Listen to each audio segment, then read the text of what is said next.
La crisi sanitaria in Sardegna, oltre alla carenza delle strutture, oltre alla disorganizzazione generale con cui sono gestite le ASL, ha però un nome e un cognome: la mancanza di professionisti, la mancanza di medici che possono svolgere determinate mansioni. Ed è questo che ha portato numerose ASL a scegliere l'opzione dei medici a gettone, ossia di quei medici che, abbandonato il sistema sanitario nazionale o direttamente iniziato a lavorare attraverso un'azienda privata, offrono il servizio di medici e infermieri all'interno degli ospedali pubblici, pagati però molto di più rispetto a quello che sarebbero pagati nel caso in cui appunto lavorassero direttamente contrattualizzati dallo Stato. Ed è il tema che sta attraversando la Sardegna, non soltanto, anche tutte le altre regioni d'Italia, perché in Sardegna verranno stanziati circa 6,5 milioni di euro per coprire proprio i buchi di organico grazie ai medici gettonisti. Un'idea che però presenta numerosi problemi, soprattutto dal punto di vista politico, perché da parte del governo non c'è molta intenzione a supportare ancora per molto l'utilizzo indiscriminato dei medici gettonisti, ma mettere appunto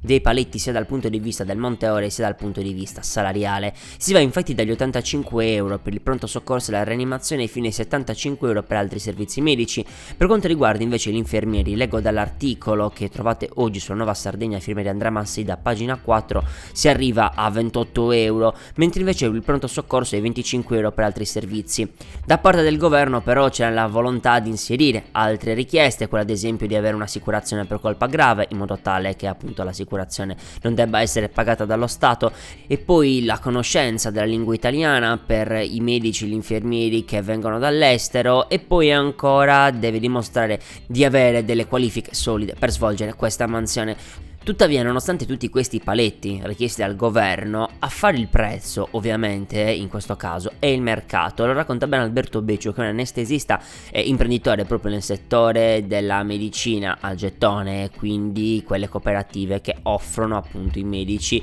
stipulando un contratto ad hoc direttamente con lo Stato, oppure partecipando ai bandi che vengono promossi dalle varie agenzie sanitarie regionali, come quello della Sardegna, che appunto prevedeva la presentazione delle domande entro il 9 di settembre. Adesso il bando dovrebbe arrivare addirittura d'arrivo con numerose ASL locali che hanno necessità di coprire numerosi turni per tenere aperti i reparti. Questa è l'incombenza maggiore, da Olbia a Nuoro sino agli ospedali più periferici come il San Camillo di Sorgono, dove le ore saranno 480 divisi per 10 turni, e poi l'ASL di Oristano con 672 turni, al San Martino e al Delogu di Ghilarza, e poi anche l'ASL del Medio Campidano, anche quella del Sulcis con 768 ore mensili di medici gettonisti previste per il SIRAI di Carbonia, e poi 480 per il CTO di Iglesias. Ecco, solo le due ASL maggiori, quella di Cagliari e di Sassari, non hanno la necessità di richiedere questa figura, forse perché è più semplice trovare medici e infermieri che lavorino nelle città più grandi, dove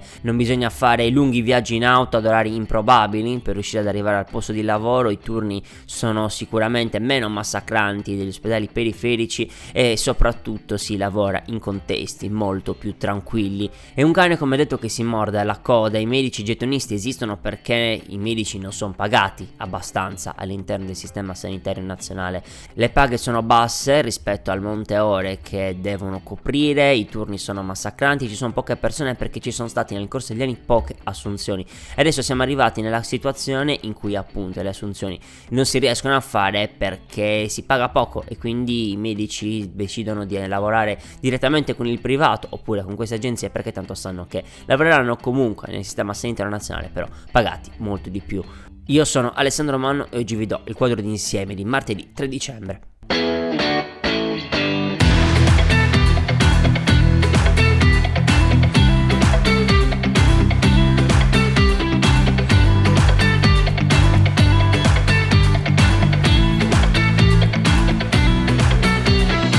Buongiorno a tutti e tutte voi all'ascolto, ben ritrovati in questo nuovo appuntamento con Quadro d'insieme, la rassegna stampa che ogni giorno legge insieme a voi i principali quotidiani dell'isola e vi racconta le notizie più importanti che riguardano la Sardegna. Un buongiorno anche agli ascoltatori e alle ascoltatrici di Radio Calaritana che ci possono ascoltare sia in FM, in radio, sia in streaming sul sito di Radio Calaritana. Se volete, queste e le altre puntate come sempre sono disponibili sul nostro canale Spotify e YouTube di Tok Tok Sardegna. Oggi è una giornata molto scarica di notizie, vi dico che che ci sono anche i pochi aggiornamenti che trovate sulle pagine dei giornali che riguardano gli ultimi grandi temi che abbiamo affrontato in questi giorni e negli ultimi mesi. L'Unione Sarda riprende, pagina 2 nell'articolo a firma di Lorenzo Piras, la polemica riguardante le aree idonee e la discussione in Consiglio regionale rispetto al decreto legge 45, appunto, che aveva visto il raggiungimento di un punto di incontro tra maggioranza e opposizione per appunto decidere una legge che in qualche modo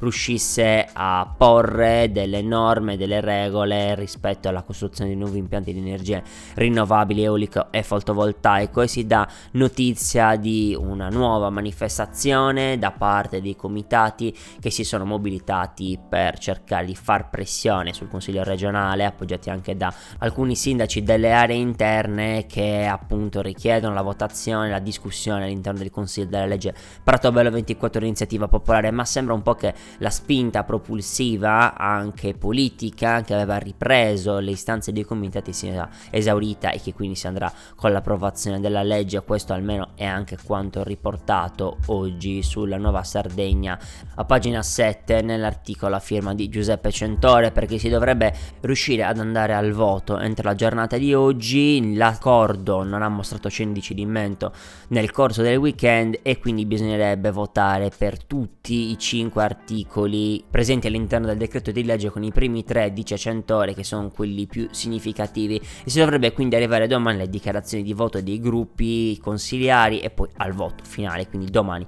si dovrebbe arrivare, se tutto andrà secondo prassi, all'approvazione della legge. L'unica forza all'interno dell'opposizione che non sarà presente in aula è Forza Italia, che ha contestato il metodo di lavoro con cui appunto si è arrivato a questo accordo e ha criticato la volontà di non discutere la legge iniziativa popolare. E la scelta di Forza Italia di rompere l'accordo istituzionale che si stava creando tra maggioranza e opposizione permette anche di coprire i dubbi, le incertezze, le domande che c'erano anche all'interno del centro-sinistra riguardanti a questa legge, perché c'erano sicuramente delle frizioni, c'erano sicuramente dei punti di vista differenti, ma che appunto di fronte all'accordo raggiunto con la maggior parte del Consiglio regionale sono state sopite, e quindi appunto verrà presentata la legge come la migliore possibile in questo momento, aspettando inoltre la pronuncia da parte della Corte Costituzionale il 10 dicembre, quando ci sarà la prima udienza che dovrebbe decidere sulla costituzionalità della moratoria e che andrebbe a decadere proprio il giorno della pubblicazione della nuova legge approvata in Consiglio regionale. Parliamo anche di una piccola buona notizia di vita quotidiana. Andiamo a pagina 28 sull'Unione Sarda nell'articolo a firma di Giovanni Scanu, perché a Guspini ci sarà un nuovo asilo nido. La struttura infatti che è stata costruita potrà accogliere sino a 30 scolari e avrà le attività che inizieranno nella primavera. Il centro è stato realizzato all'interno del quartiere di Isbo in Argius ed è stato costruito con i fondi del PNRR. L'asilo è stato costruito per garantire il massimo risparmio energetico possibile ed occupa una superficie di 2500 metri quadri. Il progetto, spiegano dall'amministrazione comunale, intende offrire un servizio fondamentale alle famiglie di Guspini e dei comuni limitrofi, oltretutto in un contesto in cui la richiesta di posti per i nidi continua a superare l'offerta sia pubblica che privata. Infatti, spiega Alberto Ligi, che è assessore ai servizi sociali del comune di Guspini, anche se le nascite sono in calo, la domanda degli asili nido resta comunque elevata, a segno della necessità di garantire i servizi educativi adeguati. L'asilo potrà accogliere fino a 30 bambini, con la possibilità di organizzare anche attività educative intergenerazionali. L'inaugurazione di questo asilo nido è un segnale importante, come detto, perché cambia appunto il paradigma. Nonostante ci siano meno nascite, comunque è necessario investire per dare un servizio migliore alle persone che quei bambini li hanno, dare un segnale poi di investimento del settore pubblico per non scoraggiare le persone che un figlio lo vorrebbero anche fare, ma che appunto non saprebbero dove lasciarlo nel momento in cui termina il periodo della maternità o del congedo parentale, e di conseguenza bisogna riuscire a trovare una soluzione dove lasciare il bambino. Molto spesso alcuni non hanno i nonni che possono tenere il figlio o la figlia, non hanno parenti nei comuni limitrofi e quindi non si sa dove lasciare il bambino. bambino. Ecco, sono tutti temi che all'interno della nostra società sono molto sentiti dalle famiglie, dai ragazzi e dalle ragazze che vogliono pensare di fare una famiglia e eventualmente anche fare un figlio. Ecco, questi segnali sono importanti proprio perché dicono si può fare, basta appunto investire, ragionare su progetti di lungo periodo e dare la possibilità quindi ai cittadini di usufruire di un servizio adeguato e all'altezza. E questa era la nostra ultima notizia anche per oggi. L'appuntamento quindi è per domani, sempre a partire dalle ore 8. Se volete, queste e le altre puntate sono sempre disponibili sul nostro canale Spotify e YouTube di Tok Tok Sardegna. Un saluto quindi da parte mia, da parte di tutta la nostra redazione, e noi ci sentiamo come detto domani. Passate una buona giornata, ciao! Tok Tok Sardegna è una testata giornalistica registrata presso il Tribunale di Cagliari. Il direttore responsabile è Matteo Meloni. Quadro di Insieme è un podcast prodotto da Tok Tok Sardegna, grazie al contributo di CRAI Sardegna.